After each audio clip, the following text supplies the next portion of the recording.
What do you think are the good strategies that specialty brand retailers, the retailers who have the stores in the size of range like 2,000-3,000 square feet or 5,000 square feet, how would they go about implementing their ship from store strategy? Yeah, that's an awesome question. I think God, and it raises a lot of points that start running through my mind. I think the first thing you said that I want to hit on was, you talked about the big guys kind of leading the way with this. I think what's funny, if everyone thinks about it from a historical perspective, is this isn't new.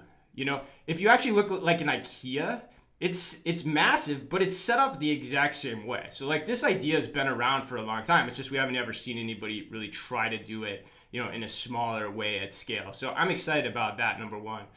I think the second part you're bringing up is I think incredibly important when you start talking about the applicability of this concept outside of grocery, which is inherently what you're getting at.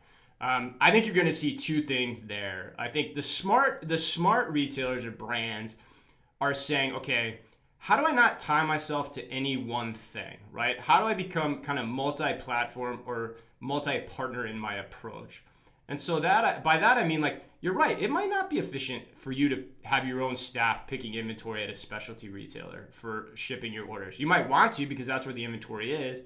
And then, like I alluded to before, your inventory accuracy could be so bad that could be really counterproductive, especially in an apparel type setting. So what's the best way for you to do that? Do you pick some of those orders yourselves? Do you have multiple partners that are willing to come in to do that? Is there software that's coordinating multiple partners for you for all the different stages? I think that's what you're going to see is you're going to start to see this like segmentation of all the different activities across the value chain. So like you might have multiple partners, or you might even do it yourself for picking and packing. You might have multiple partners for actual last mile delivery. You don't have to be tied to an Instacart or a Ship, let's say, or your own delivery network. Like you can use all of those, and it can really depend on the market and what the superstructure, quote unquote, infrastructure is of your stores where they are in that market.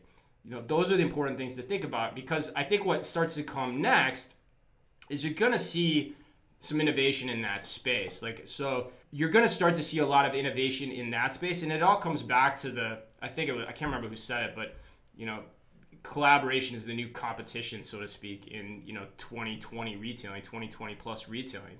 1 + 1 is going to equal 3 as people start to think about that.